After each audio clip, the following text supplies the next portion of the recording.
Assalamu alaikum. Men Seyfullah Abduqadir. Xitoyning mustamlikasidagi Sharqiy Turkistonda 100 dan ortiq tutqunim va do'stlarimni o'z ichiga olgan 5 million Sharqiy Turkistonlik Uyg'ur, Qozoq, Qirg'iz, O'zbek va boshqalar tutqun qilinib, qayta tarbiyalash bahanasi bilan jazo lagerlariga to'planib, qiyin qistoqqa ilinmoqda. Ayollarimiz bosqinchilikka uchramoqda. Organlar söküp ilinib, organ bozorlarida halal organ deb setilmoqda.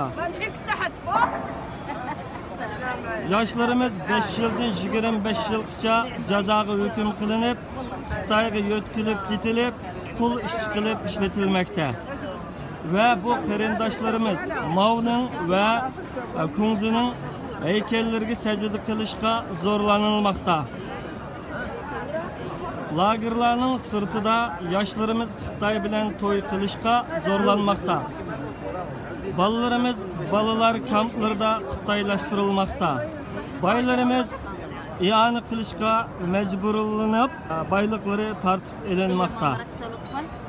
Masjidlar, qabristonliklar, asal va atiqalar vayron qilinmoqda.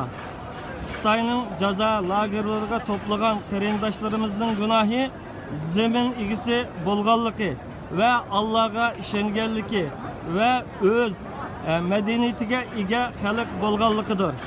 Ey insonlar, ey musulmonlar, ey Türk dunyosi, bu zulmga sukut qilib qarab turmang. Xitoyning bu zulmga qarshi ovozingizni chiqaring. Bugun bu zulmga sukut qilsangiz, tajovuzchi Xitoyning kelgusidagi nishoni siz bo'lishingiz mumkin. O'tinish, insonlik, musulmonlik, qarindoshlik majburiyatingizni ado qiling. Xitoyning jazo lagerlari taqalsin.